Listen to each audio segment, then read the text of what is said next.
Hello everyone, welcome to कालखंड YT. दोस्तों, आज के इस वीडियो में हम लोग एक बहुत ही इम्पॉर्टेंट कंप्यूटर एरर के बारे में बात करने वाले हैं, जिसका नाम है स्टॉप कोड मेमोरी मैनेजमेंट। तो इस वाले एरर को आप लोग कैसे ठीक कर सकते हैं और ये जो आपके कंप्यूटर में क्यों आ रहा है, इस पर हम लोग डिटेल में बात करने वाले हैं। दोस्तों, कई लोगों के साथ ये होता है कि उन्हें जो है फर्स्ट टाइम ये मेमोरी मैनेजमेंट वाला ब्लू स्क्रीन दिखता है, उसके बाद 100% तक लोड लेने के बाद आपका सिस्टम फिर रीस्टार्ट होकर नॉर्मली चलना शुरू हो जाता है। फिर कुछ दिनों के बाद आपको फिर दोबारा दिखेगा, फिर तिबारा दिखेगा।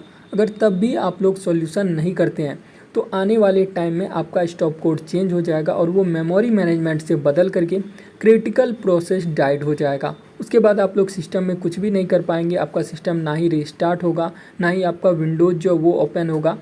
तो वहाँ पे आपको दिक्कत हो जाएगी। आपको जो हो सकता है कि विंडोज़ दोबारा डालना पड़े, या फिर जो है कई बार हार्ड डिस्क या फिर रैम इनको भी बदलना पड़ जाता है। तो अगर आपको ये फर्स्ट टाइम या फिर सेकेंड टाइम दिखा है तो आप तभी से अलर्ट हो जाइए। आप जो है जो स्टेप मैं यहाँ पे बता रहा हूँ वो कर लीजिए। और इसके साथ ही अगर आपको फर्स्ट टाइम दिखा है तो आप लोग एक बैकअप भी बना लीजिए, क्योंकि कई बार सारी सॉल्यूशन करने के बाद भी ठीक नहीं होता है, आपको ये बार बार आता रहेगा। तो उस टाइम में अगर आपके पास बैकअप रहेगा तो कम से कम आपका डाटा जो है वो लॉस नहीं होगा। और कई लोगों के साथ ये भी होता है कि उनका मेमोरी मैनेजमेंट वाला कोड जो है वो फर्स्ट टाइम ही आया और वो स्टक हो गया और उसके बाद वो कुछ नहीं कर पाते हैं। कई लोगों का लूप में चलने लगता है, बार बार मेमोरी मैनेजमेंट वाला कोड आता है, 100% तक जाएगा और वापस से जो है फिर सिस्टम रीस्टार्ट होगा, फिर 100% तक जाएगा। तो ये सारे केसेस होते हैं। तो इनको सॉल्व करने का तरीका एक ही है, लेकिन यहाँ पे बस शुरू का स्टेप जो वो थोड़ा सा अलग है। अगर आपका सिस्टम नॉर्मली स्टार्ट हो रहा है तो यहाँ पे मैं जो भी आपको तरीका बताने वाला हूँ वो आप नॉर्मली अपने विंडोज़ में कर सकते हैं। लेकिन अगर आपका सिस्टम स्टार्ट नहीं हो रहा है तो आपको जो है, क्योंकि आपके सामने तो विंडोज़ फिर होगा नहीं, तब आपको सेफ मोड ओपन करके देखना है। अगर सेफ मोड ओपन होता है तब आपको वो सारे स्टेप सेफ मोड में करने हैं। अगर सेफ मोड ओपन नहीं होता है तो मान लीजिए कि गड़बड़ी जो है थोड़ी ज़्यादा बढ़ चुकी है, और उसके बारे में मैं आपको लास्ट में बताऊंगा। तो चलिए हम लोग शुरू से स्टार्ट करते हैं। तो अगर आप लोग इस इशू को ठीक करना चाहते हैं तो आपको सबसे पहले ये जानना होगा कि आपके कंप्यूटर में ये इशू आ क्यों रहा है। इसके आने के कुछ वजह होते हैं जो कि मैं आपको यहाँ पे बताने वाला हूँ। उसके बाद फिर हम लोग सॉल्यूशन पे चलेंगे। दोस्तों, कभी कभार अगर आपका सिस्टम रिसेंट में अपडेट हुआ है तो अपडेट की वजह से भी ये वाला एरर आपको देखने के लिए मिल सकता है। दूसरे नंबर पे बात करें तो करप्टेड सॉफ्टवेयर, चाहे वह सिस्टम सॉफ्टवेयर हो या फिर थर्ड पार्टी सॉफ्टवेयर हो, तो इन दोनों के वजह से जो है आपके सिस्टम में मेमोरी मैनेजमेंट का ब्लू स्क्रीन एरर आ सकता है। वहीं पे कभी कभार वायरस या मैलवेयर की वजह से भी आपके सिस्टम में इशू आ सकता है। हैवी सॉफ्टवेयर की वजह से भी आपको जो है अपने सिस्टम में मेमोरी मैनेजमेंट का ब्लू स्क्रीन एरर देखने के लिए मिल सकता है। अब हैवी सॉफ्टवेयर के बारे में बात करें तो जैसे कि इम्यूलेटर है, गेम्स है, वीडियो एडिटर ऐप्स हैं, तो ये सारे सॉफ्टवेयर अगर आप यूज करते हैं तो उस टाइम में भी आपको ये एरर देखने के लिए मिल सकता है। कभी कभार जीपीयू ड्राइवर यानी कि ग्राफिक्स प्रोसेसर जो उसका ड्राइवर जो है वो अगर आपका सिस्टम में अपडेट ना हो तो उस वजह से भी आपको मेमोरी मैनेजमेंट का ब्लू स्क्रीन एरर आ सकता है। फॉल्टी रैम, या फिर आपका रैम अगर सही से कनेक्ट ना हो या फिर आपने बहुत दिनों से उसे अगर साफ़ नहीं किया हो तो उस वजह से भी आपको मेमोरी मैनेजमेंट का ब्लू स्क्रीन एरर आ सकता है। कभी कभार नहीं, अगर मैं कहूँ तो 50% केस में हार्ड डिस्क अगर फिजिकली डैमेज्ड हो या फिर 3 साल से ज़्यादा पुराना हो या फिर केबल सही से कनेक्ट नहीं हो, उसमें धूल चला गया हो, तो इस वजह से भी मेमोरी मैनेजमेंट का एरर आ सकता है। तो अब आपको मैं यहाँ से सॉल्यूशन बताता हूँ। दोस्तों, जैसा कि मैंने आपको बताया कि अपडेट की वजह से आपको ये एरर देखने के लिए मिल सकता है, तो आपको सबसे पहले तो ये चेक करना है कि क्या आपका सिस्टम रिसेंट में अपडेट हुआ है।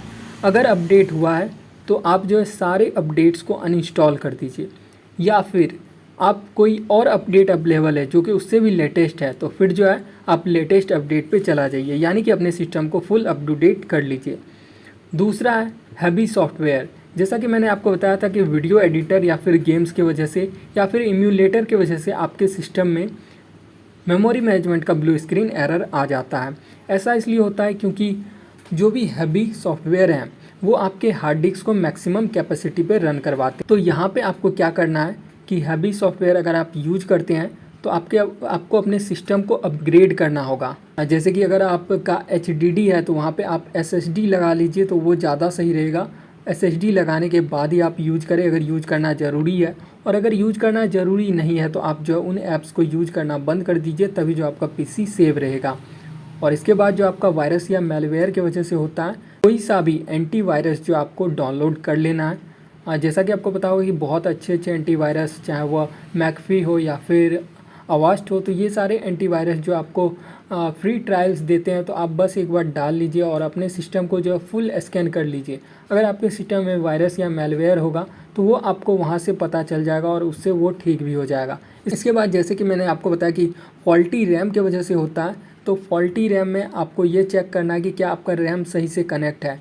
तो रैम को जो है सबसे पहले अनप्लग करिए, फिर अच्छे तरीके से कपड़े से उसे साफ़ कर लीजिए धूल वगैरह, फिर दूसरे प्लग में उसे लगा दीजिए। क्योंकि पहला वाला प्लग में अगर धूल गया होगा तो वो आपसे सही से साफ़ नहीं होगा जब तक कि आप उसे कोई ब्रश से अच्छे तरीके से साफ़ नहीं करते। तो तब तक के लिए उसे दूसरे प्लग में लगा करके चेक करिए क्या जो है वो सही से चल रहा है। या फिर अगर आपका रैम फिजिकली डैमेज हो चुका है तो वो फाइंड करने के लिए मैं आपको आगे बताऊंगा। कई बार जो है करप्टेड सॉफ्टवेयर की वजह से होता है, जैसे कि मैंने बताया था। तो करप्टेड सॉफ्टवेयर को अगर आपको लग रहा है कि करप्टेड सॉफ्टवेयर की वजह से हुआ है, तो आपको क्या करना है कि SFC या फिर CHKDSK ये वाला कमांड रन करना है। ये कमांड अगर आप रन नहीं करना जानते हैं तो आप YouTube पर जाइए और वहाँ से जो है देखिए कैसे रन होता है। बहुत ही ईजी स्टेप है, कुछ मिनट लगेंगे आपको वीडियो देखने में और आप आसानी से रन कर सकेंगे। अगर आपके सिस्टम में कोई करप्टेड सॉफ्टवेयर नहीं है तो भी रन कर लीजिए, कोई दिक्कत नहीं है। जो भी इशू होगा मेमोरी से रिलेटेड, बहुत सारे यूजर्स देखे हैं कि ये कमांड रन करने के बाद जो है उनका ये इशू फिक्स हो जाता है। और अगर आपने GPU ड्राइवर अपडेट नहीं किया या फिर रिसेंट में आपने GPU ड्राइवर से कुछ भी छेड़छाड़ की है तो वो आप एक बार चेक कर लीजिए, आप उसे अप टू डेट कर लीजिए। इस वजहों से भी आपका जो है सिस्टम में कभी कभार मेमोरी मैनेजमेंट का ब्लू स्क्रीन एरर दिखता है। इसके साथ ही जो बहुत सारे इसमें होता है, जैसे कि आपका हार्ड डिस्क अगर फिजिकली डैमेज हो चुका हो, 3 साल से पुराना हो, क्योंकि बहुत सारे हार्ड डिस्क का जो है लाइफ 3 साल से लेकर 5 साल तक का होता है, और 5 साल से पुराना है तब तो आप श्योर हो जाइए कि इसी वजह से हो रहा है।